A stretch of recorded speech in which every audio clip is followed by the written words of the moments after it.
हाँ देखिए, मृदु साबुन के बारे में बात करें तो मृदु साबुन क्या होता है, यहाँ पर बस थोड़ा सा अंतर है। यहाँ पर आपको कास्टिक सोडा दिख रहा है और यहाँ पर कास्टिक पोटास रहेगा।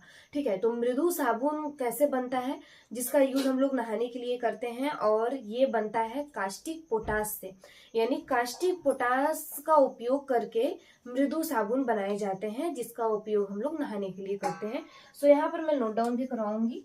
तो मृदु साबुन कास्टिक पोटास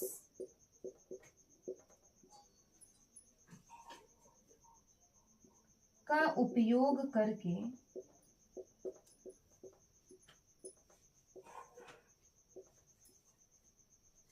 बनाए जाते हैं। ओके, जिसका उपयोग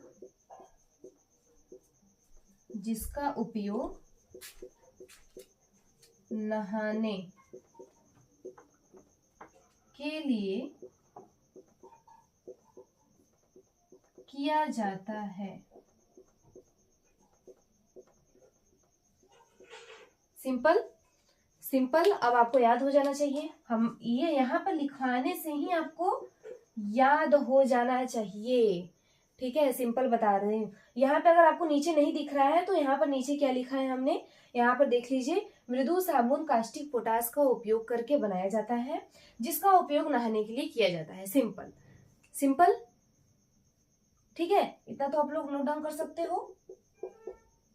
इम्पोर्टेंट है, मैं बार बार बोलूंगी, मैं एक बार नहीं, मैं बार बार बोलूंगी कि ये इम्पोर्टेंट है, मैं बार बार बोलूंगी कि ये इम्पोर्टेंट है।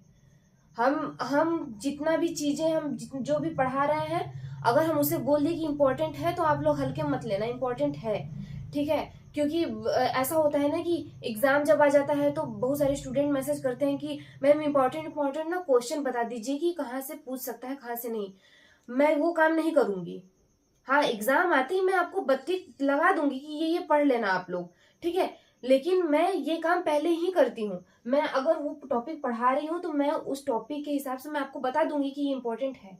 ठीक है, बाद में ये ना कहना हो कि मैम ने सिर्फ पढ़ाती चली गई और बताई नहीं कि इम्पोर्टेंट कौन सा है कौन सा नहीं है। मैं पढ़ाऊंगी भी और साथ ही साथ अगर इम्पोर्टेंट ज्यादा रहेगा तो मैं बता भी दूंगी। ठीक है, इसका टेंशन मत लीजिए आप लोग सिर्फ पढ़ने का काम करिए। ये सब चीजें एकदम ही इम्पोर्टेंट है, आपको याद होनी चाहिए। आपको ऐसे ही हमको तो लग रहा है कि सभी लोगों को ये याद भी हो गए। मैं यहाँ पे मैं कितनी बार बोल चुकी ना, caustic soda caustic potash, caustic soda caustic potash, आप लोग को याद हो गए होंगे। क्योंकि कास्टिक सोडा यानी कठोर, कास्टिक पोटास यानी मृदु। मृदु मतलब क्या होता है, कोमल। ठीक है, मृदु का मतलब क्या होता है, कोमल।